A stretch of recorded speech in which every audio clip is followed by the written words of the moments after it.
जब आप क्लास शुरू करते हो This ना तो call is now being recorded. Sorry, हाँ जी, बोलिए। तो जब आप क्लास शुरू करते हो तो जो आपने कल पढ़ाया उससे 5 मिनट के लिए उसमें से पूछ लिया कीजिए।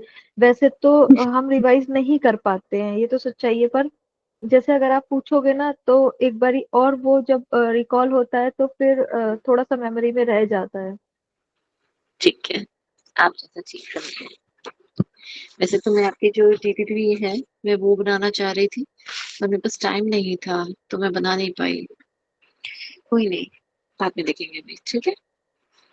ओके, चलिए अभी हम पढ़ रहे थे structure of tax on, sorry neuron, ठीक है? अब हमने कल देखा था कि न्यूरॉन किस तरह का होता है। सबसे बड़ा नर्व सेल कौन सा है हमारी बॉडी में? न्यूरॉन। इसके अलावा और भी नर्वस सिस्टम के अंदर, नर्वस सिस्टम के और भी कुछ सेल्स हैं, पर प्राइमरी मेजर लेवल पे जो असली कंडक्शन के लिए, सब कुछ के लिए जो मेन रिक्वायर्ड है, सबसे बड़ा न्यूरॉन माना जाता है। ऐसा नहीं कि बाकियों का कोई रोल नहीं है, ऐसा नहीं है, रोल सबका है, अपनी अपनी जगह पे सबका अपना अपना अपना रोल है। अगर वो नहीं होंगे तो प्रॉब्लम, यानी कि कहें कि बॉडी में फंक्शनिंग धीरे धीरे थोड़ी स्लो होती चली जाएगी, ठीक है? तो हमें चाहिए सारे टाइप के ही नर्वस, सॉरी नर्व सेल, जिसको हम न्यूरोग्लियल सेल बोलते हैं, और दूसरा हम बोलते हैं न्यूरॉन। न्यूरो या न्यूरोग्लियल सेल्स बोल लीजिए, ग्लायल सेल्स बोल लीजिए, हर प्रकार के सेल माने जाते हैं वो, ठीक है? मतलब उसका दोनों ही यही नाम है। अगर आपको एग्जाम में ग्लायल सेल करके नाम आ गया तो डर मत जाना, न्यूरोग्लियल सेल करके नाम आ गया तो मत डर जाना, एक ही बात है, ठीक है? ये मत कहना कि वो अलग तो नहीं है, ऐसा कुछ नहीं है, ठीक है? अब एक छोटा सा पॉइंट यहाँ पे लिख लीजिए, in any of the cases में से ये पूछना लिया जाएगा। इसमें है नहीं, पर मैं लिखवा देती हूँ।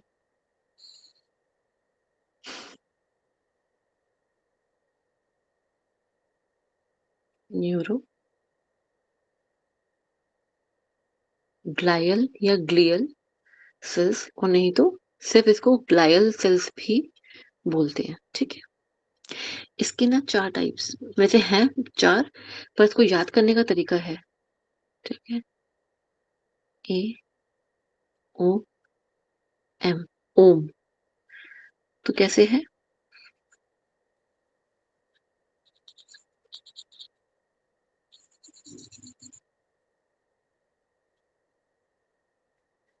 Astrocytes,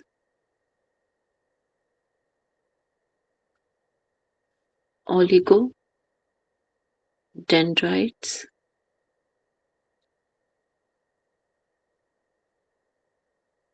sorry oligo sorry oligo डेंड्रोसाइट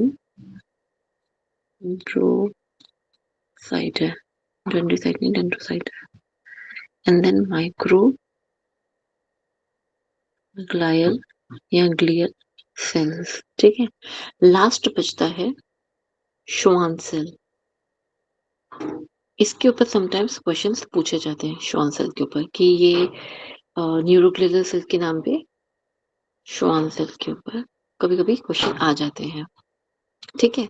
तो ग्लियल सेल्स जो होते हैं वैसे मेजरली तो ये कॉर्पोरेट करते हैं हमारे पीएनएस में, यानी कि पेरिफेरल नर्वस सिस्टम में। पर ऐसा नहीं है कि सेंट्रल नर्वस सिस्टम में ये पाए ही नहीं जाते, पाए जाते हैं, पर मात्रा बहुत कम होती है इनकी। अभी बाकी सेल्स क्या काम करते हैं ये कोर्स में नहीं है, मैंने आपको सिर्फ एक उदाहरण के तौर पे आपको थोड़ा बहुत समझाने का प्रयास किया है कि ये भी होते हैं, ठीक है? ये मेजरली क्या काम करते हैं न्यूरो ग्लायल सेल्स? अरे जाओ, चला गया, बात मान ली, ठीक है? न्यूरोग्लायल सेल्स क्या काम करता है? ये मेजरली काम करता है हमारी, जैसे कि जो न्यूरॉन्स है उनको सपोर्ट करता है, support in the sense of nourishment देना, उनको उनसे टॉक्सिन्स वगैरह ले लेना, उनको प्रोटेक्शन प्रोवाइड कराना, ठीक है? कंडक्टिविटी में हेल्प करना, इन सब में ये हेल्प करता है, ठीक है? चलो, कल तक हम पढ़ चुके थे कि एक न्यूरॉन के अंदर उसकी एक सेल बॉडी होती है, उसके पास डेंड्राइट्स होते हैं, उसके बाल, और एक्सॉन उसकी पूंछ, पूंछ के नीचे कुछ पैर होते हैं जिसको टीलोडेंड्रिया मैंने बताया था उसको कहते हैं, ठीक है? एक्सॉन के ऊपर वो कुछ अलग अलग जगहों पे, कह लीजिए एक ही डंडी पे ये एक लाइन है, ये है, ये एक्सॉन है मान लीजिए। तो कुछ पैकेट्स में ऐसे करके यहाँ पे माइलिन शीट लगी हुई है। एक्चुअली माइलिन शीट ऐसी नहीं होती, माइलिन शीट ना कुछ ऐसे करके होती है, पर हम साइड से उसका व्यू देखते हैं तो हमें ऐसे लगती है वो, ठीक है? तो हमें डिब्बे-डिब्बे लगती है वो, डिब्बे-डिब्बे नहीं होते वो। तो बीच में जो गैप्स हैं, इसे कहते हैं नोड्स ऑफ रणवीर। क्वेश्चन आता है एग्ज़ाम में, क्या कहते हैं इसको? Nodes of Ranveer. If I am not wrong इसकी स्पेलिंग यही है, रणवीर की।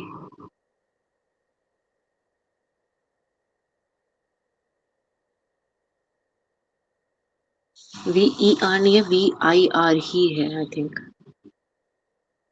इसको मैं एक बार रीचेक कर लूँगी कि इसका यही है ना, मैंने गलत तो नहीं लिख दी इसकी रणवीर की स्पेलिंग, ठीक है?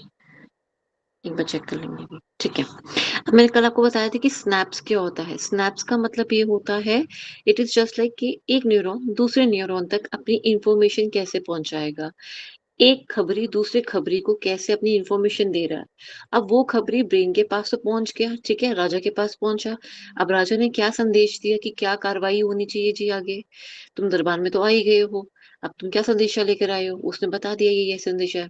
तो आगे से भी तो राजा देता है ना एक संदेशा कि हाँ, ये कर दिया जाए या वो कर दिया जाए, जाके कह दो उनको मेरा स्नेहा ये दे दो। तो वो जो कहते हैं तो जो वापस संदेश यानी कि जो इन्फॉर्मेशन वापसी भी तो लेकर आनी होती है।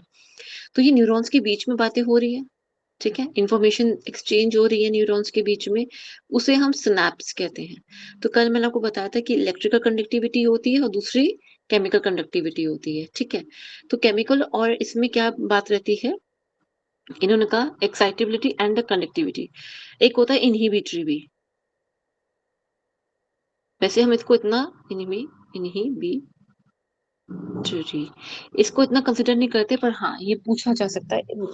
चांसेस थोड़े कम है, बस एक अ, समझने के लिए इम्पोर्टेंट है। इनहिबिटरी का मतलब क्या होता है कि बस हो गया, रोक देना उसको, ठीक है?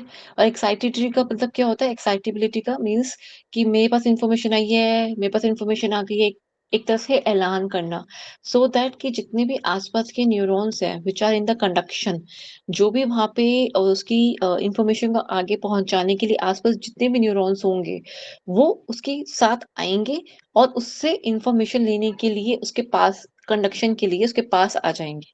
तो ये पास आने का मतलब कैसे होता है? जैसे मान लीजिए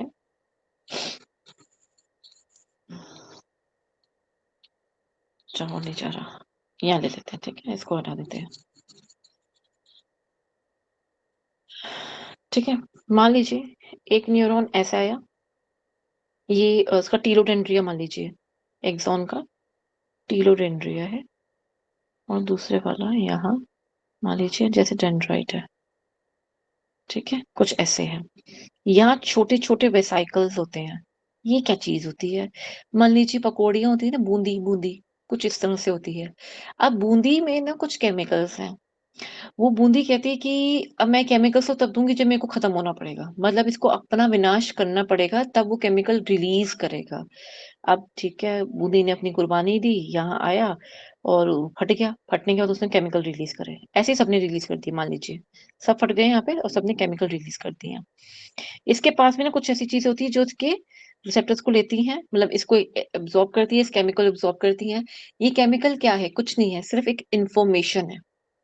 इन्फॉर्मेशन पास कराने का सिर्फ़ एक तरीका है। ये यहाँ जाता है, ये कंडक्टिविटी यहाँ जाती है। मान लीजिए कुछ ऐसे है, बाकी सारे ये कुछ ऐसे है, ये मान लेते हैं, ठीक है? इसने इन्फॉर्मेशन ले ली इससे, इसे कहते हैं एक्सॉन हिलॉक, बाद में समझेंगे, ठीक है? यहाँ पे जो भी था, जैसा भी था, ये मान लीजिए टारगेट ऑर्गन है यहाँ पर, टारगेट ऑर्गन वो क्या होता है? पैर पे चोट लगी थी, पैर मतलब पैर पे काँटा चुभा या पत्थर चुभा या किसी ने कुछ गिरा दिया गरम, उई, उई, उई, उई, उई, उई करके जो पैर पीछे करते हैं ना ऐसे एकदम से अचानक से शोर मचाते हुए, ये वो उई, उई, उई, उई वाला रिएक्शन है। तो इस पे क्या करा इसने अपना पैर पीछे करा, ठीक है? या मान लीजिए पैर पे कुछ भी चढ़ गया, चिपकली आ गई मान लीजिए, चलो लड़कियों को चिपकली से डर लगता है, चिपकली आ गई। तो उसने पैर हटा लिया यहाँ से। अब ये पैर हटाने का जो प्रक्रिया चल रही है यहाँ पर, तो इसने स्किन को स्केलेटल स्केलेटन स्केलेटल मसल को मान लीजिए इसने ये इन्फॉर्मेशन दी। अब वही contraction, relaxation, I band, A band वाली होगी। यहाँ क्या होगा, आई बैंड वाली, ए बैंड वाली कॉन्ट्रैक्शन रिलैक्सेशन जो आपने पढ़ी थी ना मस्कुलर सिस्टम में, अब वो एक्ट करेगी। अब ये जो इसने इन्फॉर्मेशन दी थी, या तो पैर वहीं रखो, जलते जलने दो उसको, या फिर हटा लो, जो भी इन्फॉर्मेशन होगी, ठीक है? जो भी इन्फॉर्मेशन होगी, वो उसके हिसाब से वहाँ पे उससे कार्य करवाएगा। अब ये कोई भी कार्य हो सकता है, किसी भी चीज़ पे हो सकता है, प्रॉम्प्ट करना हो सकता है, मान लीजिए बहुत सोच समझ के एहतराम के साथ आराम से आपको कोई कार्य आप कर रहे हैं, उस पे हो सकता है, कुछ भी है। तो जब हम प्राणायाम करते हैं, तो ये हमारी कनेक्टिविटी और बढ़ जाती है। तो फालतू के न्यूरॉन्स ना आपस में कितना हल्ला नहीं मचाते आस-पास, ठीक है? एग्ज़ाम्पल के तौर पे समझा रही हूँ ये, और होता भी कुछ ऐसा ही है, ठीक है? तो इनकी जो फ्रीक्वेंसी है काम करने की, वो बढ़ जाती है विद प्राणायाम। कि जहाँ जैसे कि आप मान लीजिए, आप किसी एक रेस्टोरेंट में बैठे हो, वहाँ बहुत शोर है, तो आपको अपनी बात कन्वे करने के लिए चीखना पड़ेगा, चिल्लाना पड़ेगा, आपकी एनर्जी वेस्ट होगी, करेक्ट? लेकिन काम तो आपका हो रहा है ना। तो normal day to day life में जब कर रहे हो, वो इस रेस्टोरेंट वाली बात है, जिसमें आप चीख-चीख के काम कर रहे हो। काम तो हो रहा है, पर उस सुखदा के साथ, उस संपूर्णता के साथ, संपदा के साथ नहीं काम हो रहा। आप बड़े परेशान हो के काम कर रहे हो। किस बात से परेशान हो, ये तो आपको खुद को भी नहीं पता होता। ये इन जनरल लोगों को खुद भी नहीं पता होता। क्यों? एनर्जी ज़बरदस्ती की वेस्ट हो रही होती है। वहीं दूसरी तरफ जाएँ, बहुत शांत एनवायरनमेंट है। आप किसी कान में भी आके धीरे से बात करोगे ना, दूसरे को तब भी सुनाई दे जाएगा। सोचिए कितनी एनर्जी का कंज़र्वेशन हुआ यहाँ पर। प्राणायाम ये डिफरेंस लाता है, ठीक है? तो यहाँ पे हमारी ये चीज़ों में ऐसे अ, इनके आपस में इस तरह से बात होती है, ठीक है? अब मैंने ये आपको कहानी राम कथा पूरी समझा दी। सिनैप्स कहते हैं, अच्छा जिसमें एक पॉइंट और था, इसको सिनैप्स कहते हैं। एक और चीज़ थी, वो इम्पोर्टेंट बात भी है, ठीक है? जो ये वाला बीच के गैप है ना, दोनों के बीच का गैप, इसे कहते हैं सिनैप्टिक क्लेफ्ट, ठीक है? मतलब एक गैप को, ये जो इनका जो जंक्शन बन रहा है, जो ये गैप है ना, इसको ये बोलते हैं। और इसको तो मैंने अभी आपको बताया था, इसको वेसाइकल बोलते हैं, पकौड़ियों को, जो भी नाम देना हो, समझना जरूरी है। टेक्निकली उन्होंने कह दिया वेसाइकल्स। इसका काम क्या? फूट जाना, फूटने के बाद क्या निकालता है? न्यूरो ट्रांसमीटर निकालता है, केमिकल्स निकालता है, ठीक है? इतनी बात क्लियर हो गई। चले एक बार यहाँ पे सबको इरेज कर लेते हैं, जान, ठीक है? अब उन्होंने कहा कि न्यूरोट्रांसमीटर से ये सब कुछ हो रहा है, सिनैप्स हो रही है, यानी कि बातचीत हो पा रही है, केमिकल या इलेक्ट्रिकल वाली बातचीत हो पा रही है न्यूरॉन ए से न्यूरॉन बी के बीच में। जो न्यूरोट्रांसमीटर वही है जो वेसाइकल ने फट कर, यानी कि बूंदी ने फट कर, टूट कर, अपनी कुर्बानी देकर उसमें से केमिकल्स दिए थे, ठीक है? वेसाइकल का काम ही यही होता है। तो ज़्यादा उस पे तरस मत खा लेना, हाय बेचारा वेसाइकल हमारे अंदर फट जाता है, नहीं नहीं नहीं, उसका काम ही यही होता है, ठीक है? All neurons have two basic properties. One is excitability and the connectivity. अभी जब मैंने आपको सिनैप्स में ये समझाया था ना कि ये यहाँ पे आता है, यहाँ वेसाइकल्स थे और ये वाली जगह थी, तो ये जब इसको देने लगता है ना यहाँ पर कि मैं केमिकल छोड़ने लगा हूँ, तो ये एक्साइटेबिलिटी शो करता है, ठीक है? और कनेक्टिविटी में क्या होता है, वो पूरे कनेक्टिविटी मीन्स वो पूरी की पूरी जो इन्फॉर्मेशन है उसको आगे प्रोसीड कर पाना, ठीक है? उसको आगे लेकर प्रोसीड करना। ये दोनों ही कार्य पे एक्चुअली इन पे ही मेजरली जो नर्वस सिस्टम में जो डिसऑर्डर्स होते हैं, सारी कहानी इन्हीं के ऊपर ही होती है, ठीक है? अब 3 टाइप के न्यूरॉन्स होते हैं हमारे पास।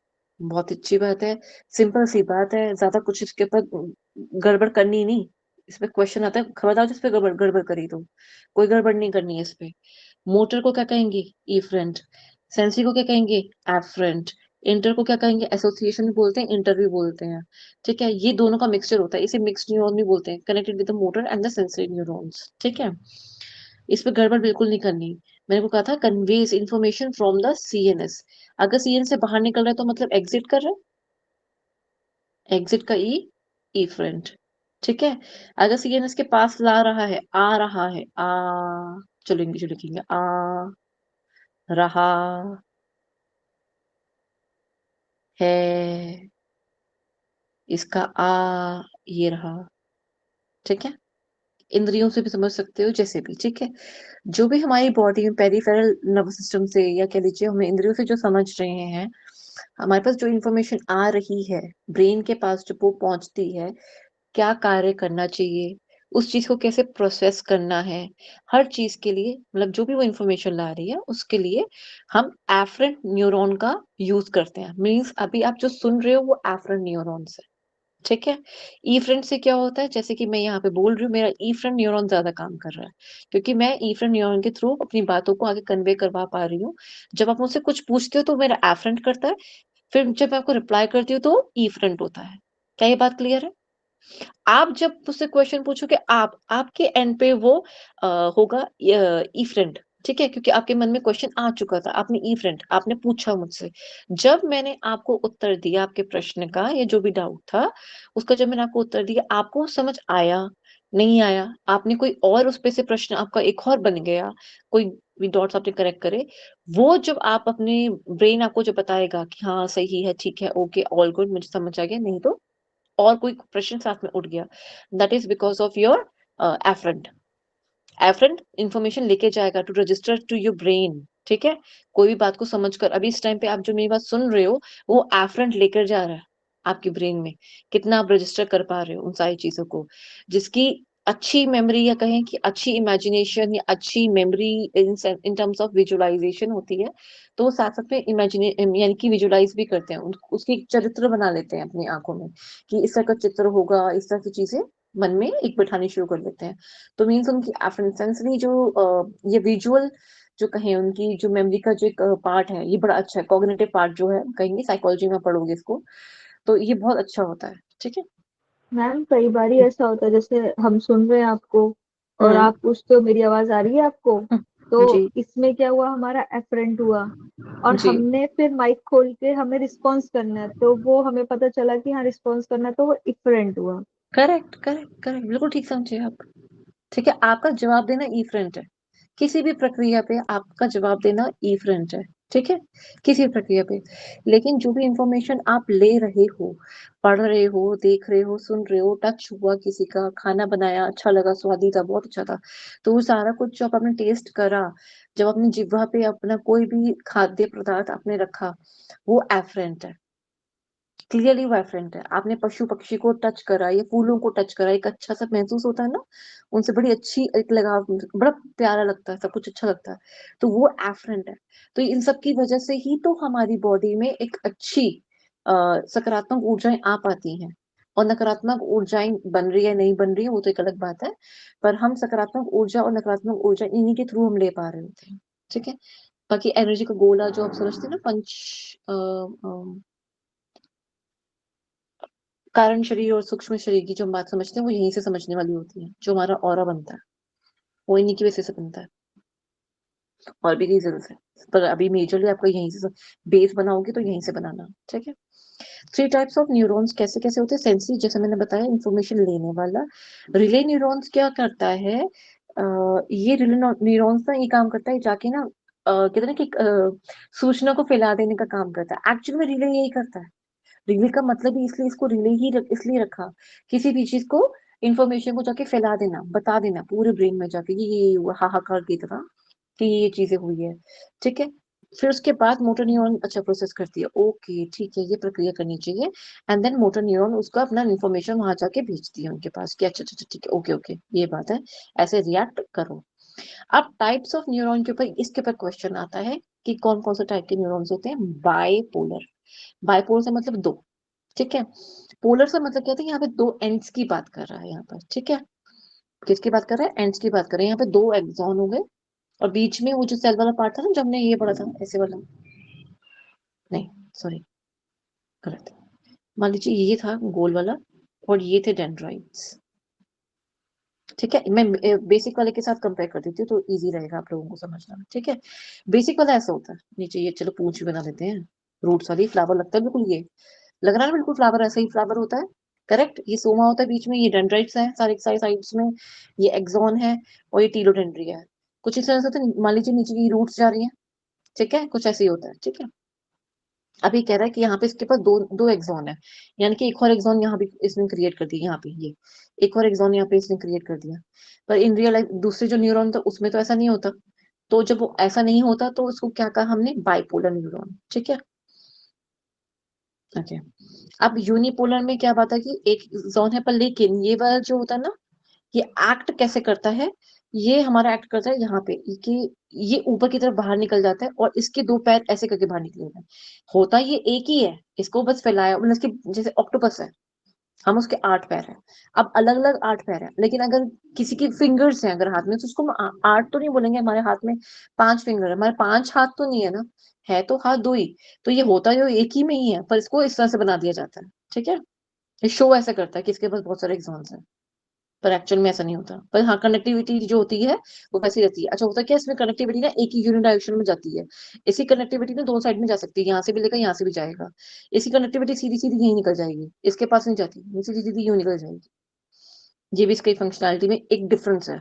ठीक है, ओके। बात है मल्टीपोलर। मल्टीपोलर बहुत इंपॉर्टेंट है, ये हमारे पीएनएस में सबसे ज्यादा पाया जाता है।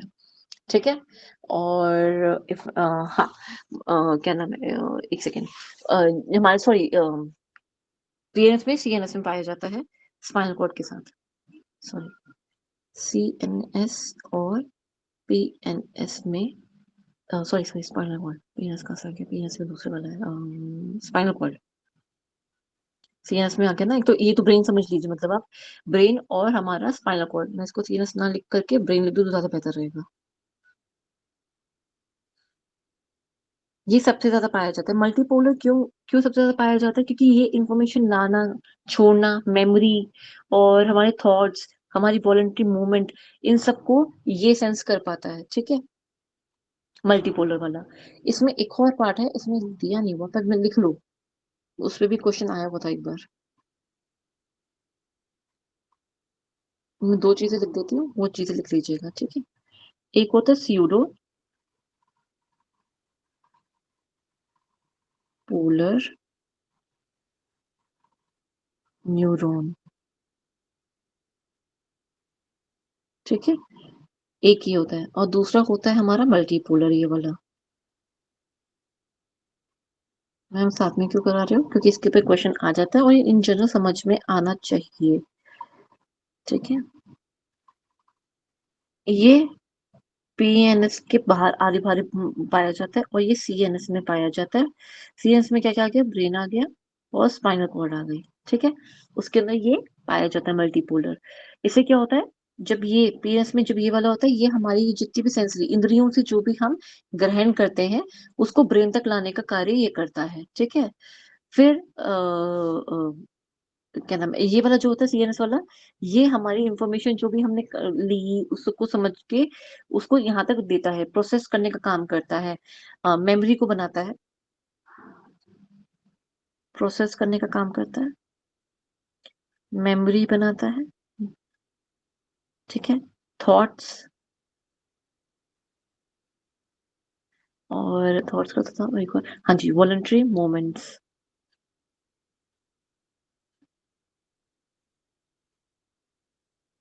ठीक है, 1 2 3 and 4।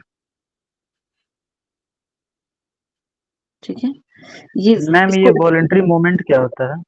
आपकी इच्छा अनुसार, ऐच्छिक मतलब मसल्स पड़ी हुई ना हमने, वो वाली। एक होती है ऐच्छिक, इच्छिक, और एक होती है अनैच्छिक, है ना। ये ऐच्छिक वाली है, आपकी श्रद्धा, आपकी आपकी आपके अकॉर्डिंग चलने वाली। ठीक है, आप आगे न्यूरोग्लियलिसिस, ज्यादा कुछ नहीं समझना। ये रहा एस्ट्रोसाइट्स, ओलिगोसाइट्स, ध्यान ध्यान लगाना उनके ऊपर, क्योंकि इस पे क्वेश्चन इतने आते नहीं है। एक सेकेंड जी, ये मैंने आपको बताया था ना अभी, ओम, ए ओ एम नहीं है यहाँ पर। ठीक है, अभी फिलहाल यहाँ पे एम नहीं है, पर मैंने आपको वैसे एम का माइक्रोग्लियल सेल्स के बारे में ज्यादा इतना पढ़ना भी नहीं होता, वो श्वान सेल्स। ठीक है, श्वान सेल्स के बारे में काफी कुछ होता है, पर वो आपकी है ही नहीं, कोर्स में नहीं है। श्वान सेल्स काफी पढ़ाया जाता है। ठीक है, नर्वस सिस्टम में क्या क्या चीजें वो देखी जाती है, ऑल बॉडीली एक्टिविटीज जो होती है हमारी, जितनी भी एक्टिविटीज है, बॉडीली एक्टिविटीज है, वॉलंटरी हो या इनवॉलंटरी, यानी कि इच्छिक हो या अनिच्छिक हो, दोनों ही प्रकार के जितने भी कार्य होते हैं वो नर्वस सिस्टम उसको कंट्रोल करता है। ठीक है, लेकिन कुछ जगह पे हम जानते हैं वहां इनका कंट्रोल नहीं होता। कहाँ पे? रेस्पिरेटरी सिस्टम के अंदर और हमारे हार्ट की कंडक्शन के अंदर इनका अपना रोल नहीं होता। लेकिन जब कब इसकी दिल की धड़कनों को बढ़ाना है, तेज करना है, ये सारे काम नर्वस सिस्टम कंट्रोल करता है। ठीक है, ये बात को ध्यान रखिए, मेडुला कंट्रोल करता है ये सारी चीजें। Okay, two major components, central nervous system है और पेरिफेरल है। जी हम समझ चुके हैं, हम आगे बढ़ते हैं। ठीक है, सेंट्रल नर्वस सिस्टम में ब्रेन आ गई, स्पाइनल कॉर्ड आ गई, जो कि with in the cranial cavity, यानी कि कंकाल का जो ऊपर खोपड़ी वाला भाग होता है उसके अंदर जो रखा जाता है वो ब्रेन है। और स्पाइनल कॉर्ड जो हो गई हमारी रीढ़ की हड्डी जो है उसके अंदर एक लंबी सी पूंछ है, रस्सी की जैसी लंबी सी एक पूंछ सी एक निकल रही होती है। तो वो होती कैसे है? ये तो ब्रेन आ गया। ठीक है, ये नीचे पूंछ से निकल रही है और एक्चुअल में जाके नीचे ऐसे घोड़े की पूंछ की तरह हो जाती है ऐसे। ठीक है, लंबर रीजन के पास। तो ये एक साल में पूरी ऐसी नहीं होती, ना ना ना ना, ये सिर्फ लंबर रीजन तक यहाँ पे होती है, L1 L5 तक। तो उसके बाद ये अपनी पूरी फैल जाती है।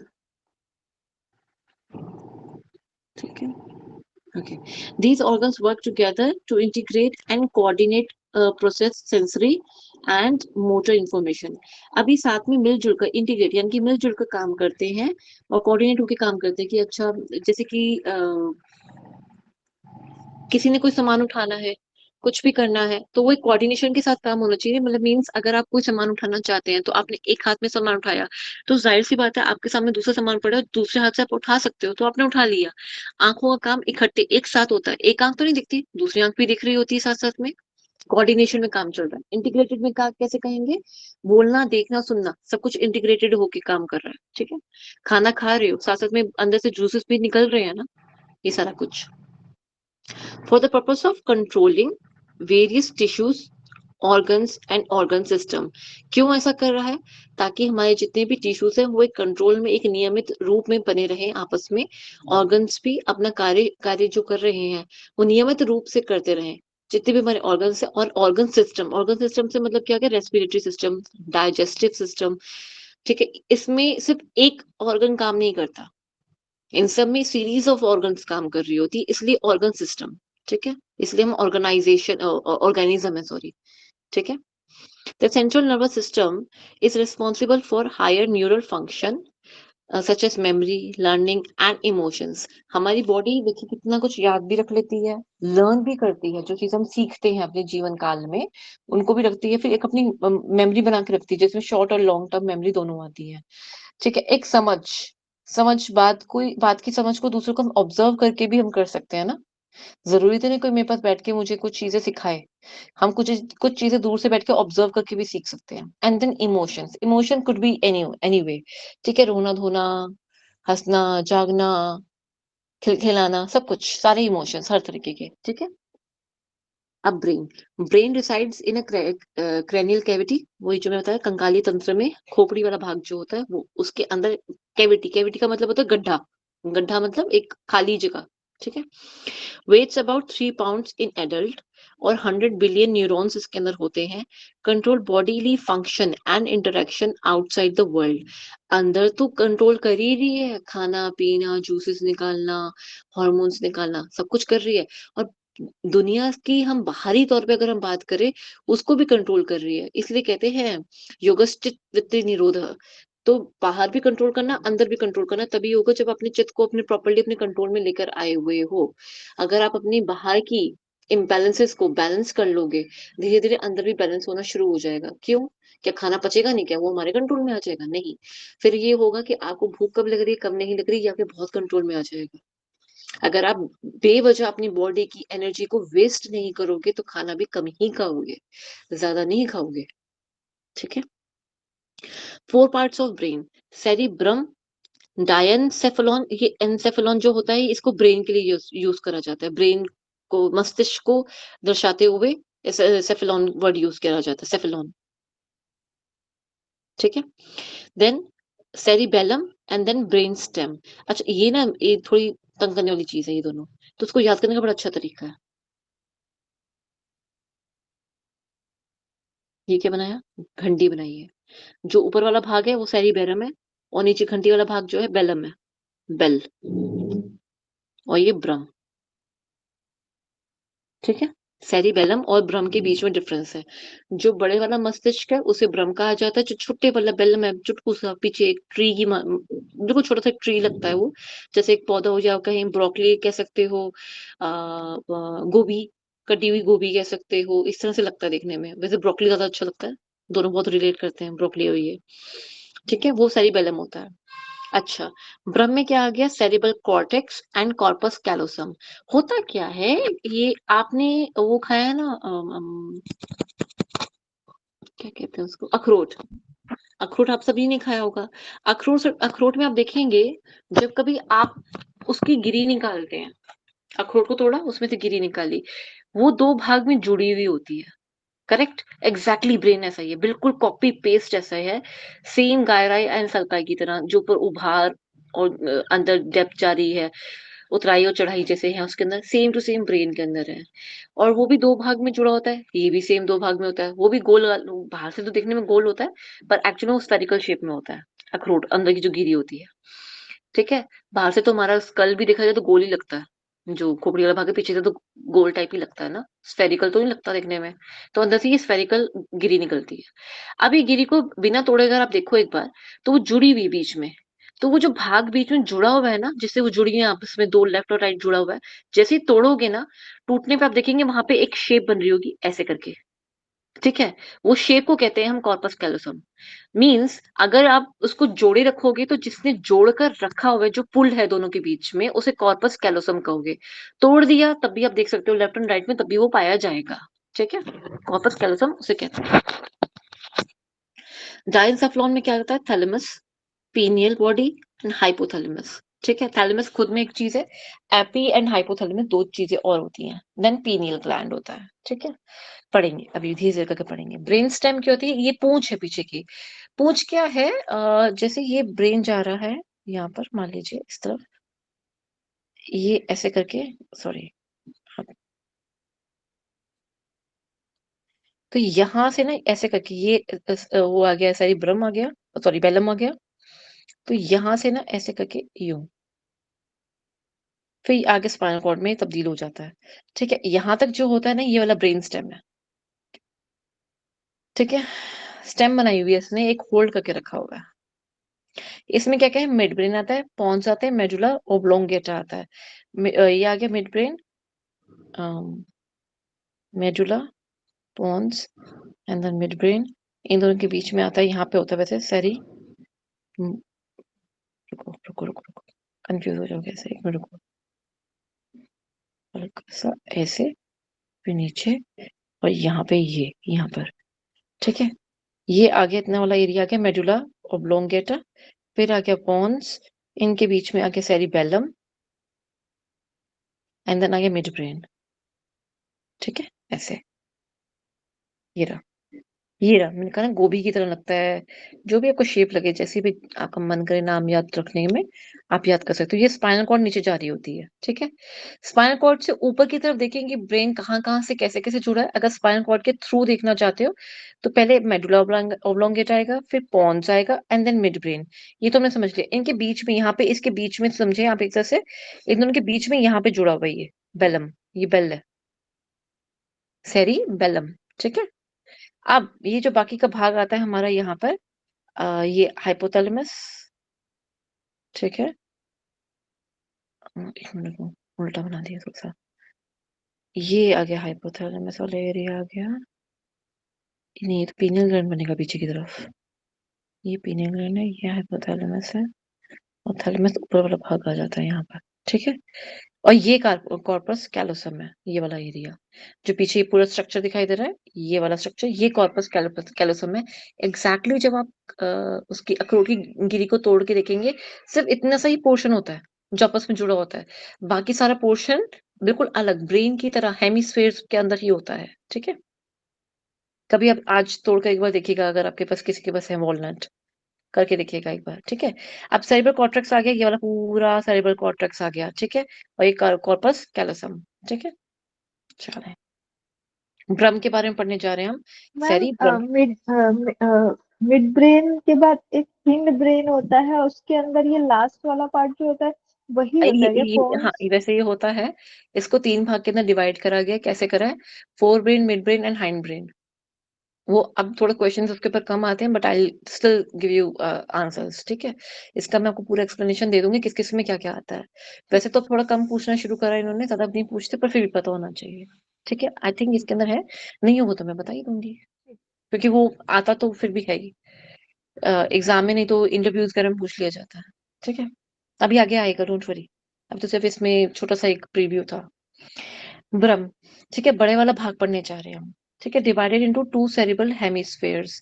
मैंने आपको पहले बताया था कि ये स्फीयर शेप में होता है, इसलिए जब इसके दो भाग को पढ़ेंगे, हेमी का मतलब भाग, दो हाफ में डिवाइड करा हुआ। ठीक है, एक होता है outer portion called as cerebral cortex. हमेशा याद रखना, कॉर्टेक्स कौन से वाला भाग होता है? बाहर वाला। हमने किडनी में पढ़ा था कॉर्टेक्स वाला एरिया कहाँ आता है, करेक्ट? अगर वहां से आप रिलेट करके याद करना चाहो तो।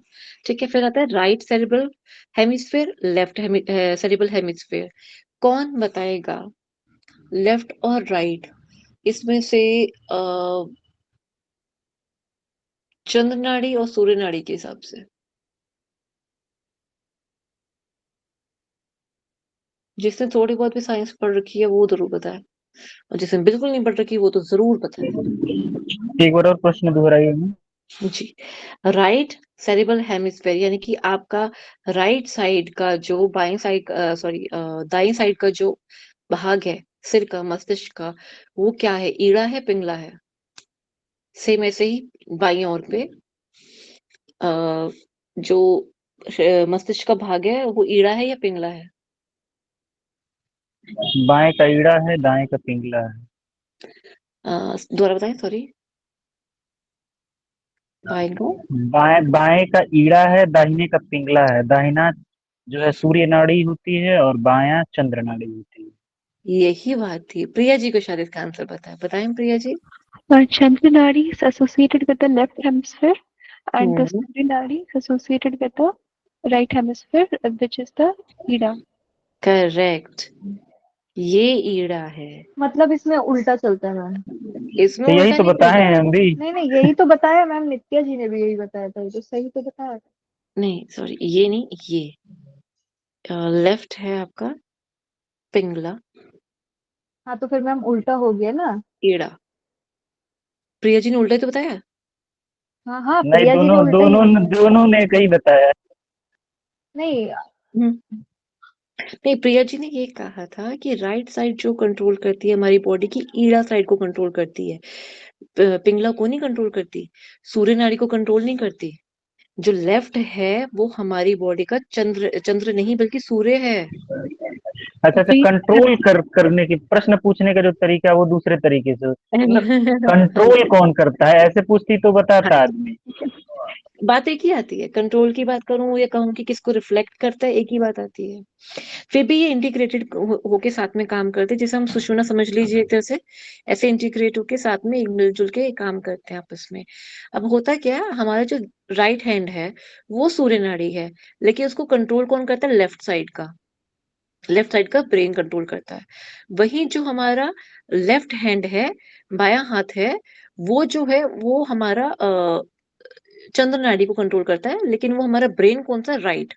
तो हमारी पूरी की पूरी बॉडी ऐसे उल्टे में, यानी कि अपोजिटली एक दूसरे को कंट्रोल करती है। जी Priya ji. Ma'am, can I say this again? Please correct me if I'm wrong. Hmm, so it is like the Chandra nadi जो है, जो हमारी फ्लो करती है लेफ्ट नॉस्ट्रिल से, जिसका काम हम्म, है कि कूल करना और काम करना, हम्म, वो हम्म, ब्रेन की राइट हेमिस्फेयर से में करेक्ट, होती है। और करेक्ट, बॉडी के हेमिस्फेयर से देखिए तो वो लेफ्ट साइड होती है, लेकिन जो करेक्ट। सूर्य नाड़ी है, जो पिंगला है, वो फ्लो करती है राइट नॉस्ट्रिल से, जो उसका काम हीट करना, एनर्जाइज करना है। जी, ब्रेन के हिसाब से देखिए तो वो लेफ्ट हेमिस्फेयर है, लेकिन बॉडी के हिसाब से वो राइट साइड हुआ। करेक्ट। जब हम बॉडी के हिसाब से और ब्रेन के हिसाब से करते हैं, दोनों में यही डिफरेंस है। ठीक है, ये कई बार आप लोगों ने शायद बचपन में सुना भी हो शायद। तो उसमें हमेशा कहते थे कि जो हमारा राइट साइड का जो ब्रेन है वो लेफ्ट को गवर्न करता है, जो लेफ्ट का है वो राइट साइड को गवर्न करता है। उसमें सेम एग्जैक्टली यही बात समझाने की कोशिश की जा रही है यहाँ पर। ठीक है।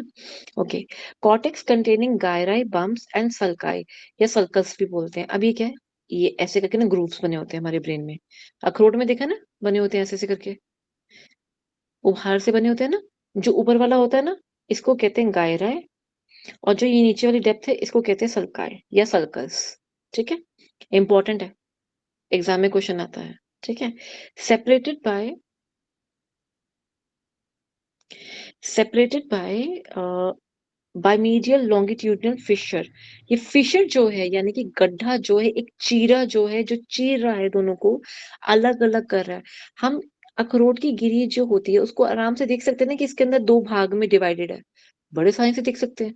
जो मुझे दिख रहा है ना, बहुत क्लियरली दिख रहा है, वो जो गड्ढा सा बन रहा है ना, उसे फिशर कहा जाता है, यानी कि उसको काटने वाली चीज जो है दोनों को अलग अलग दो भाग में डिवाइड करने वाला। ये फिशर किस किस में पाया जाता है, हमने पढ़ा था इसको, लीवर में भी फिशर होता है, और हमारा फिशर होता है लंग्स में, फिशर ये पाया जाता है, देखा था हमने उसके बारे में। ठीक है, ये फिशर्स वहां वहां पाए जाते हैं। ठीक है, ओके।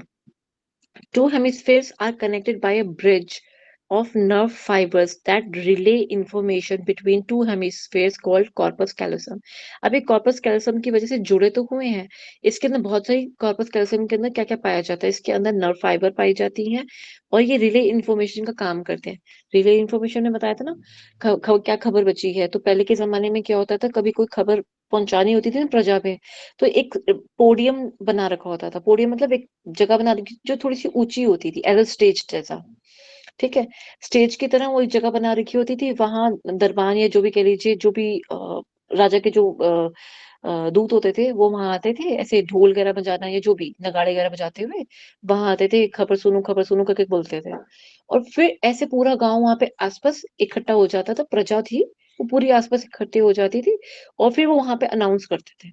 वो जो भी अनाउंसमेंट होती थी वहां पे, अनाउंसमेंट वहां पे वो ऐसे करी जाती थी। वो किसी एक एक घर जाके न्योता नहीं देते थे, ऐसे किया जाता था कि उस पोडियम पे अगर कोई आएगा तो वो वही इंसान आएगा। ठीक है, तो ऐसे दिया जाता था। ऐसे ही सेम हमारी बॉडी के अंदर जब किसी भी इंफॉर्मेशन को रिले कराया जाता है, फैलाया जाता है, बताया जाता है कि ये बात है या ये प्रॉब्लम है, हार्मोन्स रिलीज करवाने हैं या एक्साइटेबिलिटी बढ़ानी है या दिल की धड़कनें तेज करवानी है, कुछ भी करवाना है, इस रिले सेंटर पे आके सब कुछ होता है। ठीक है, और ये रिले सेंटर कहाँ पाया जाता है, कॉर्पस कैलोसम, यानी कि जो दो फिशर्स को जोड़ के बैठा हुआ है। Both hemispheres are divided into 4 lobes. ठीक है, ये चार, सॉरी, जो ये दो भाग हैं, इन दो भागों को 4 लोब्स में यानी कि 4 खानों में इनको डिवाइड करा गया है। फ्रंटल, टेम्पोरल, पेराइटल, ऑसिपिटल, ये 4 भाग हैं। अब इनके डिविजन्स कैसे, एक बार ये देख लेते हैं। पहले तो ये देख लेते हैं, यहाँ पे इन्होंने जो समझाने का प्रयास करा है, ऐसे बीच में सेम अखरोट की गिरी ऐसी होती है, इसको जब तोड़ के खाने लगते हैं सेम, बीच में ऐसे गड्ढा जा रहा होता है, इसको ही फिशर बोलते हैं। ठीक है, अब ये फिशर में देखा मैंने, ये गिरी जो थी वो थोड़ी सी तोड़ दी। अब तोड़ दी तो ये देखिए यहाँ पे ये लाइन सी बनती हुई आ रही है, इसको कहते हैं कॉर्पस कैलोसम। ये वाला भाग नहीं है, ये कॉर्पस कैलोसम नहीं है, कॉर्पस कैलोसम सिर्फ ये वाला भाग है। ठीक है, ओके, ये आ गया। अब भी हम सिर्फ एक साइड को देख रहे हैं, यानी कि अखरोट की गिरी को हमने 2 भाग में डिवाइड कर लिया, तो ये जो एक भाग है ना, उसको यहाँ पे हम देख रहे हैं अभी फिलहाल। ठीक है, उसका व्यू देख रहे हैं। तो पहला भाग क्या आता है हमारा, फ्रंटल लोब, और ये गहराई सरकाई है, बिल्कुल 1 मिनट छोड़ बताती हूँ अभी क्या है ये। देन आता है पेराइटल, यानी कि जो चोटी वाला भाग आता है ना, चोटी बना लीजिए, या जहाँ पे ऋषि मुनि जहाँ पे चोटी करते थे वो वाला भाग, जूड़ा करते थे। ठीक है, वो वाला भाग, उसके बिल्कुल नीचे ऑसिपिटल लोब। जब आज के टाइम पे जब हम लोग मेजरली, जो हम जनरली अपना जूड़ा बनाते हैं या कलीजे जो चोटी होती है, हमारी बाल नीचे जा रहे होते हैं, वो वाला भाग जो गर्दन से बिल्कुल ऊपर वाला भाग जो होता है वो ये है ऑसिपिटल लोब। टेम्पोरल लोब जो होता है कनपट्टी, कान के ऊपर वाला भाग जो होता है, इसे टेम्पोरल लोब कहते हैं। अब आप सिंपली इस चीज को समझ सकते हैं कि कैसे कैसे लोब्स के अंदर डिवाइडेड है। ठीक है, मतलब हर चीज दो दो दो दो में होगी, करेक्ट, साइड लोब्स दो दो दो में हो गए। अब ये सेंट्रल सर्काई सर्कस या सल्काई के बारे में क्या कहना चाह रहा है, सर्कस यानी कि जो ये गहराइयां बनी हुई है, ये सब कुछ, ये सर्कस नहीं है, है, ये सारे सर्कस हैं। पर ये जो सर्कस ये कहना चाह रहा है, वो ये कह रहा है कि फ्रंटल लोब पेराइटल से अलग कैसे हुआ, इसके बीच में तो कोई गड्ढा होना चाहिए या कोई कोई उतार चढ़ाव कुछ तो होना चाहिए कि फ्रंटल पेराइटल से अलग तो हो पा रहा है। एक घर है, उस घर के अंदर सबके पास अपने अपने कमरे हैं, तो वो कमरा तभी बनेगा जो उसके बीच में दीवार होगी, ठीक है। अब एक घर जो बनता है उसकी दीवारें थोड़ी अलग होती हैं, जो घर के अंदर जो दीवार डलती है वो अलग होती है ना, ठीक है। वो चारों तरफ से नहीं बनेगी, पूरा घर तो चारों तरफ से बन चुका होगा ना, उसके अंदर सिर्फ एक ही ऐसे करके चारों तरफ से घर बन चुका, ये ब्रेन बन चुका।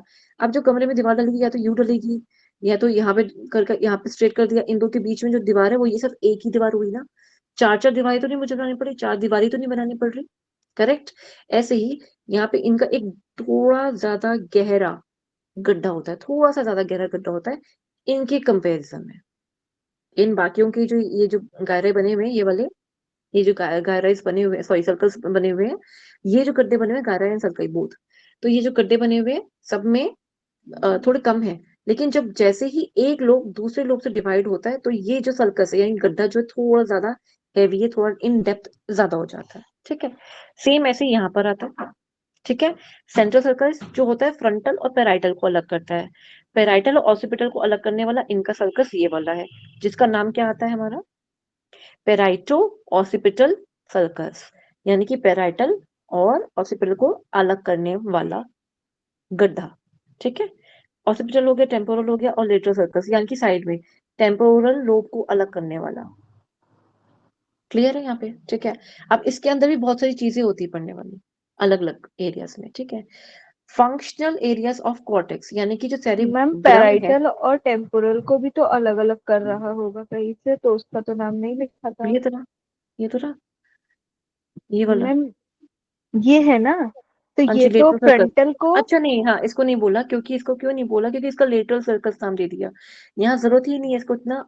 नहीं नहीं, अ, मैम फ्रंटल और टेम्पोरल को और पैराइटल और टेम्पोरल जहां से डिवाइड हो रहे हैं वो लेटरल सर्कस हो गया, पर जो जहाँ पे ये ओसिपिटल और टेम्पोरल हैं तो इनके बीच में हम्म, कोई डिवीजन नहीं दिख रहा है, और अच्छा यहाँ पे वैसे लिखा भी नीचे नहीं ये हुआ है। ये इन मैम दोनों का है, ग्रीन, मैम नीचे नीचे ग्रीन और स्काई ये ब्लू जो, हाँ हाँ जी अच्छा हाँ जी। यहाँ पे, वैसे इसका भी अपना सर्कस होता है इन पर, लेकिन यहाँ पे नाम नहीं दिया, होता है इनका भी, ओके। इनका भी होता है। वैसे तो आपको सर्कस के नाम याद ही नहीं करने थे, यहाँ डायग्राम में था आपके सामने था तो मैंने एक्सप्लेन कर दिया, पर ये नहीं आते, कुछ नहीं ऐसा कुछ नहीं पूछता, वो सिर्फ लोब्स पूछता है, सर्कस सिर्फ एक मैं गड्ढा है, प्रश्न किस तरह से लोब्स पूछ पूछता देगा? है, मान सिर्फ सिर्फ वो लोब्स, ऑसिपिटल, सिर्फ फ्रंटल लोब्स और पूछेगा, टेम्पोरल।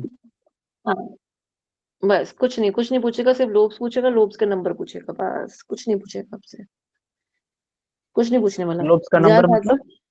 नंबर मतलब कि कितने लोब्स होते हैं ये वाले, फ्रंटल ऑसिपिटल टेम्पोरल, ये कितने लोब्स होते हैं, ऐसे करके पूछेगा। बताती हूँ अभी रुकिए, इसका भी एग्जांपल आपको देती हूँ। एग्जांपल इसमें डायग्राम नहीं था इतना अच्छा, तो मैं इसलिए मेरी कहानी वहां आधी सी रुक गई, आधी रुकनी चाहिए नहीं थी, पर मेरी कहानी इसलिए वहां पे थोड़ी सी रुक गई। आपने बताया था मैम पहले कि पैराइटल और टेम्पोरल की दो दो है, बाकी सबका एक एक है। अच्छा लेकिन वो डायग्राम नहीं है ना, डायग्राम की वजह से बात आधी हो जाती है। बच्चों को समझ तभी आता है जब डायग्राम थोड़ा आंखों के सामने कोई चीज हो तो, ऐसे वरना समझ नहीं आ पाता। मेरे पास डायग्राम मैंने निकाले तो थे जो मुझे याद आ रहा है, एनीवेज चलिए। मैम आप उसी में एक्सप्लेन कर दो जिसमें लोब्स मेंशन्ड है, जिसमें डिविजन्स है, आप उसी में बता सकते हैं। हाँ जी हाँ जी, जो मैंने आपको बताया वैसे काउंट तो वही है, पहले एक बार सामने हो ना आंखों के सामने तो याद रहती है चीज। एनीवेज पहले एक बार ये देख लेते हैं, इसमें आगे होगा वैसे तो, नहीं इसमें नहीं है, गैंग्लिया बता दिया, नोब्स क्यों नहीं दिए हुए हैं, वेंट्रिकल्स भी है, बेलम पीछे नहीं है, ये आपने कोई बताया नहीं मैं आपको था दे देती हूँ, करने का। डोंट वरी ये दे दूंगी मैं आपको। आई एम सॉरी, मैं इसका एक बार आपको चार्ट दे दूंगी आराम से, उसको याद कर लीजिएगा, इसका बॉक्स बना के रख लीजिएगा। लोब्स में जनरली क्वेश्चन पूछा जाता है कि कौन कौन से लोब्स होते हैं बॉडी में, ठीक है। ओके, अब फंक्शनल क्या है, फंक्शंस क्या है इन एरियाज की, यानी कि कॉर्टेक्स, कॉर्टेक्स क्या था, सेरिब्रम का ऊपर का एरिया जो कॉर्टेक्स वाला एरिया है उसका क्या अपना फंक्शन होता है। ये तो नहीं पूछा जाता, ब्रोकास एरिया, वर्नेक्स एरिया,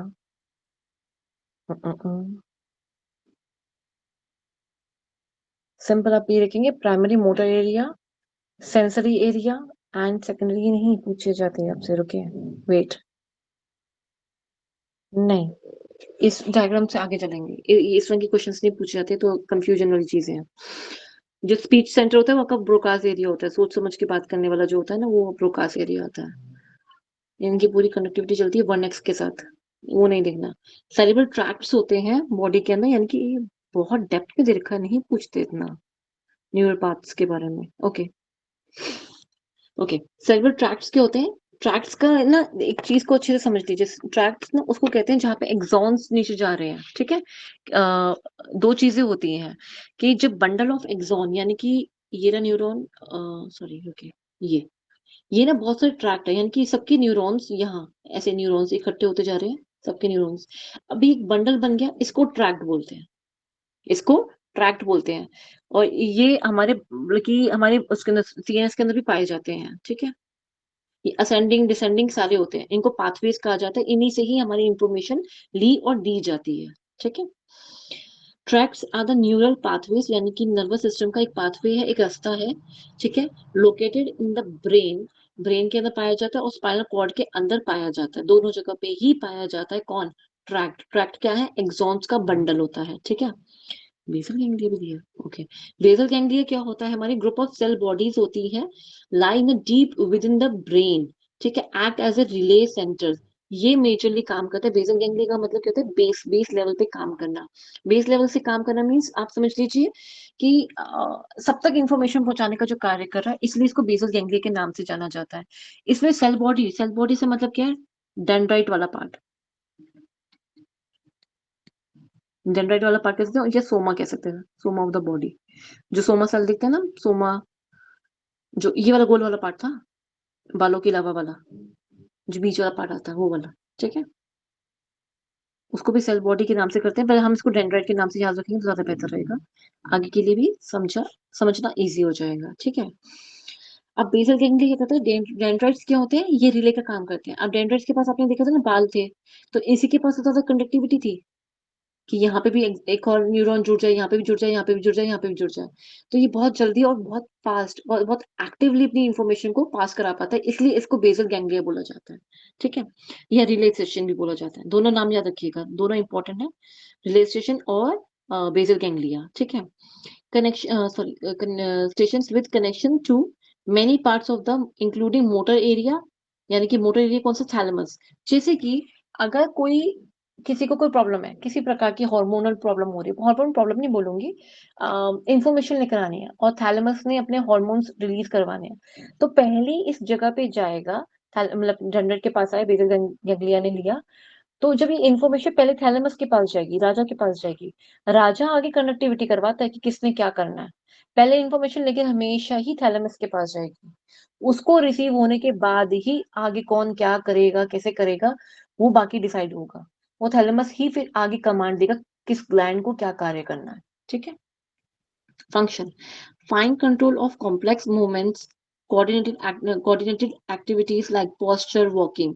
ये सब तो है, पोस्चर वॉकिंग तो ठीक है, लेकिन इसमें ज्यादा कॉम्प्लेक्स वाली बात क्या आती है? डांसिंग, पियानो बजाना, सिलाई कढ़ाई बुनाई, ये करना, जहाँ पे और ज्यादा बारीकी वाली बात आ जाती है, ठीक है। लेकिन जब हम और इन डिटेल की इसकी बात करते हैं ना, ये तो बड़ा सिंपल सिंपल हमने देख लिया, गिटार बजाना है ना, लेकिन अगर इसमें फाइनेस्ट, अगर किसी को बहुत आगे तक बहुत फाइन लेवल पे जाना है, तो या कहेंगे बहुत फाइन है उनकी, बड़ी उत्तम इनके पास कारीगरी है, वो लोगों का जो ये स्किल्स होते हैं, ये स्किल्स सेरिबेलम में ज्यादा अच्छे होते हैं।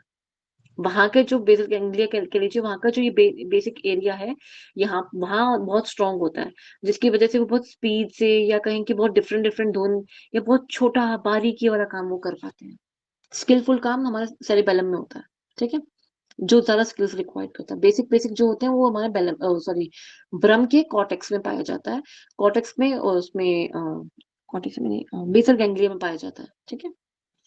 Function of cerebral cortex, higher order function, mental activities, memory, reasoning, thinking, decision making and learning. यही मेजर पार्ट है जो आप साइकोलॉजी में पढ़ोगे आगे, अगर नहीं पढ़ा है तो, ठीक है। सेंसरी परसेप्शंस जो होते हैं, पेन, टेम्परेचर, थैलेमस ही होता है जो हमारी बॉडी का टेम्परेचर मेंटेन करता है, ठंड लग रही है, गर्मी लग रही है, प्यास लग रही है, सब कुछ, ठीक है।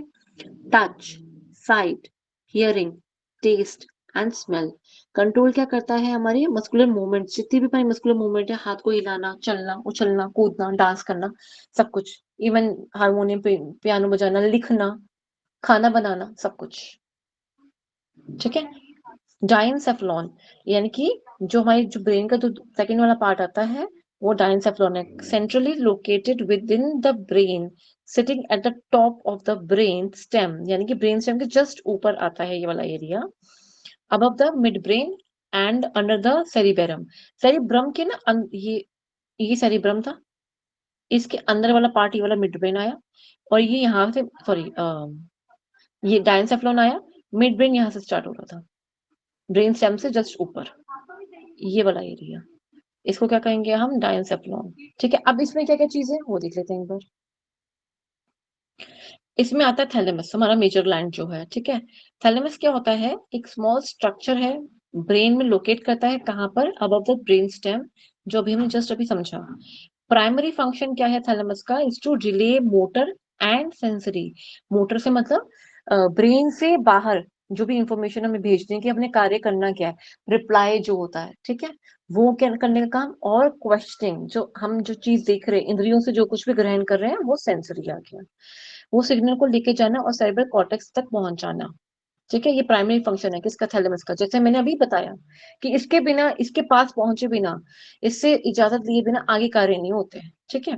हाइपोथैलेमस क्या करता है, it lies just below the thalamus. Hypo है ना, हाइपो का मतलब क्या होता है, नीचे, कम स्तर में, नीचे, अंडरनीथ, हाइपो का मतलब ये आता है, ठीक है।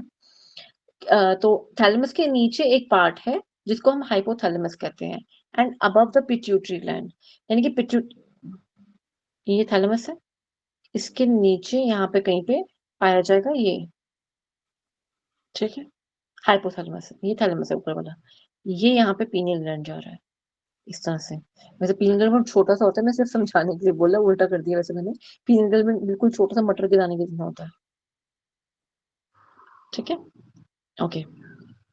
It lies just below the thalamus and above the pituitary gland, to which it is attached by a stalk। Stalk से मतलब डंडी, डंडी से एक तरह से मान लीजिए, वैसे आपस में एक दूसरे से जुड़े हुए हैं, कुछ ऐसा होता है। यहाँ पे ये हाइपोथैलेमस ऐसा से, ये ऐसे, पीनियल ग्लैंड ऐसे जुड़ा हुआ होता है, नीचे एक छोटे से मटर के दाने से लटका हुआ होता है, ठीक है। फंक्शंस क्या क्या हाइपोथैलेमस के, एपेटाइट, भूख को, सैटिस्फैक्टरी को, हमारी बर्दाश्त करना कि बस बस खाना खा लिया, okay done, all good.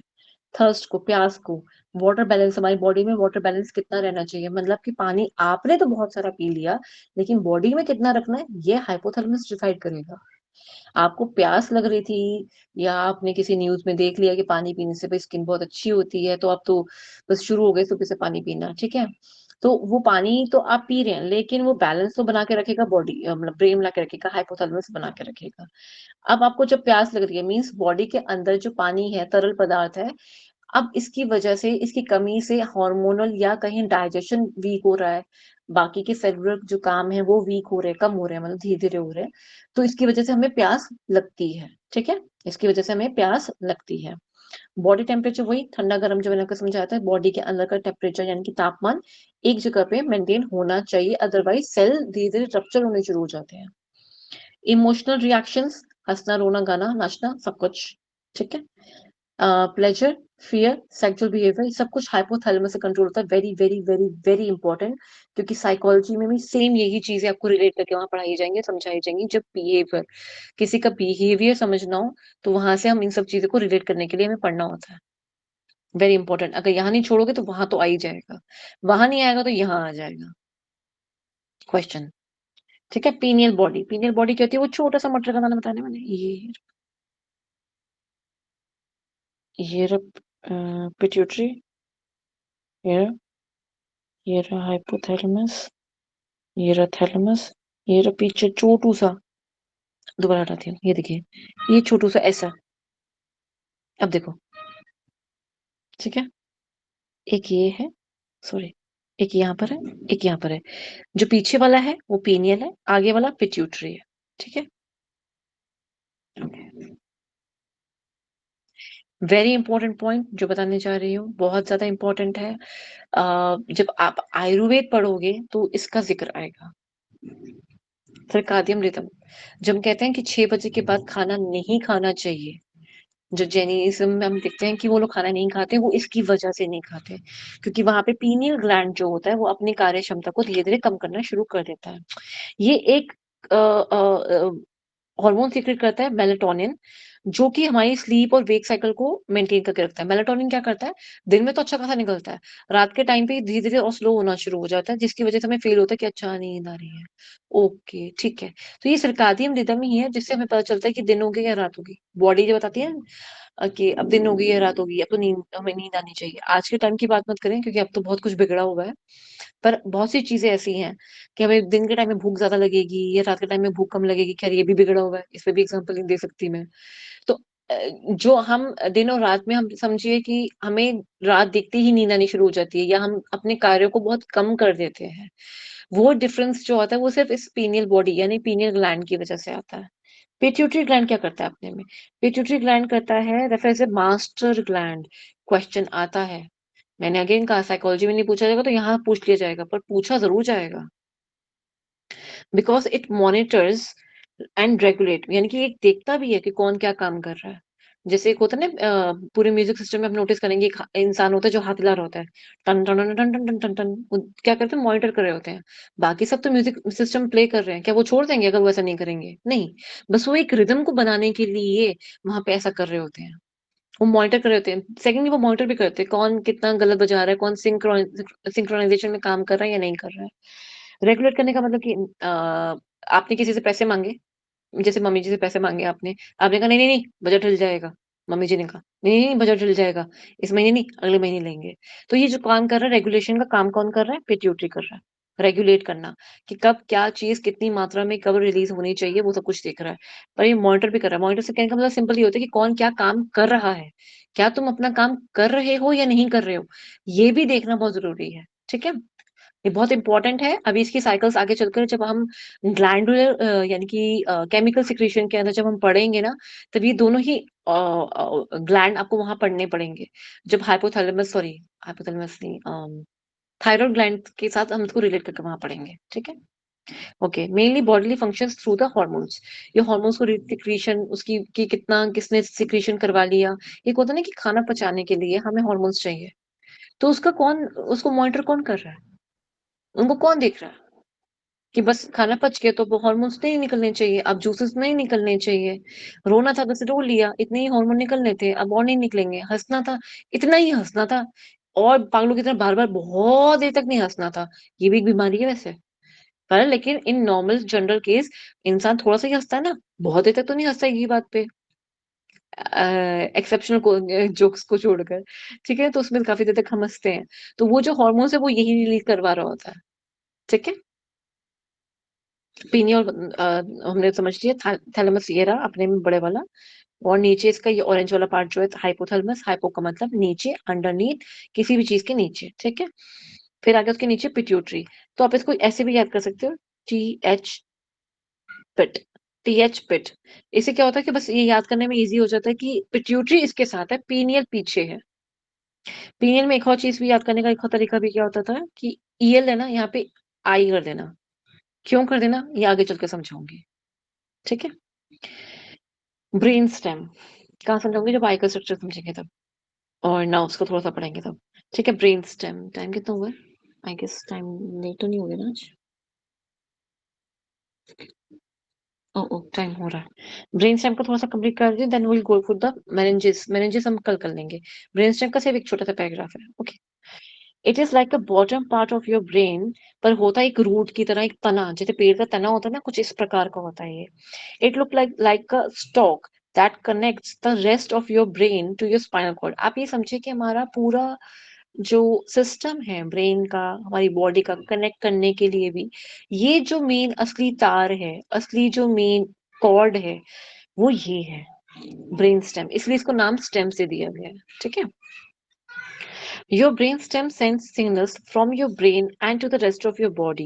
It controls many subconscious body functions like respiratory rate, maintaining your heart rate, blood pressure, reflex for vomiting, coughing, sneezing, arousal, consciousness, sleep wake cycle, सब कुछ यहीं से हमारा कंट्रोल होता है। Very very very very very very very very very important. जितना भी very लगाऊं उतना कम है। इसमें से क्वेश्चंस बनते हैं जनरली नर्वस सिस्टम के, इसमें से क्वेश्चंस इन जनरल निकाले जाते हैं। ठीक है, जैसे कि अगर हमारी हार्ट रेट को, जैसे मैंने कहा ना कि हार्ट के मैम पास, थोड़ा और कल पढ़ा दीजिएगा। क्या कह रहे हैं आप, कल बढ़ा दूं ये कह रहे हैं ना? जी मैम ओवर हो रहा है। अच्छा, ओवर हो रहा है। ठीक है। बस मैं चाहती थी कि ब्रेन स्टेम थोड़ा सा कवर करा दूं, आगे नहीं कराऊंगी। डोंट वरी, बस कुछ नहीं कराऊंगी, इसकी फंक्शनिंग को भी ज्यादा नहीं बता सकती मैं, क्योंकि वो काम कैसे करती है, वो क्या, वो सब नहीं पढ़ना हमने। सिर्फ इतना बता रही हूँ, ये थैलेमस वाला पार्ट था ना, ये नीचे ये वाला पार्ट जो आएगा हाइपोथैलेमस आ जाएगा, इसके पास पिट्यूटरी और यहाँ पे पीनियल आ जाएगा। ठीक है, अब नीचे ये ब्रेन स्टेम निकलते हुए आ रही है, मिड ब्रेन ये रहा। ठीक है, ये ब्लू वाला पार्ट जो है मिड ब्रेन है। ठीक है, इसमें सेरिबेलम नहीं निकाला हुआ, सेरिबेलम यहाँ आता है, ऐसे ऐसे होता है सेरिबेलम। ठीक है, अब पॉन्स आते हैं, ये वाला एरिया है, देन मेडुला आ गया। अब ये काम क्या करता है, इन्होंने इन क्रक्स बता दिया वैसे यहाँ पर सारा कुछ। ये रहा मेडुला, इतना होता है। ये वो पार्ट है जब फांसी दी जाती है तो ये टूट जाता है, गले की हड्डी वाला पार्ट और ये वाला पार्ट ये टूट जाता है, ये अलग हो जाता है। फांसी के टाइम पे यही होता है। ठीक है, मेडुला ऑब्लोंगेटा हमारा टूट जाता है, हमारा नहीं, जिसके साथ फांसी मिलती है, सॉरी। तो हार्ट रेट को बैलेंस करना, यानी कि सब कुछ बैलेंस पहले से चल रहा है। जब वो ऊपर नीचे हो जाते हैं ना, तब उनको कंट्रोल ही करवाते हैं। जैसे कॉफिंग, गले में कुछ, हर वक्त थोड़ी कोई खांस रहा होता है, गले में कुछ अगर अटक गया, अगर रेस्पिरेटरी सिस्टम के अंदर उसमें दाखिल हो गया, तो उसको खांस कर बाहर निकाला जाता है, या मिर्ची लगी, उन उन दो केसेस। ठीक है, वॉमिटिंग, जो हम कुंजल क्रिया करते हैं, व्याघ्र क्रिया करते हैं, वो सारे रिफ्लेक्सेस भी यहाँ मिलते हैं, इसलिए सर पूरा चकरा जाता है जब ऐसा कुछ होता है। एक तो उसने रिफ्लेक्सेस दी है कि वॉमिट कर दो, खाना अच्छा नहीं लगा, या हम कुंजल कर रहे हैं, व्याघ्र क्रिया कर रहे हैं। ठीक है ना, उन केसेस के अंदर।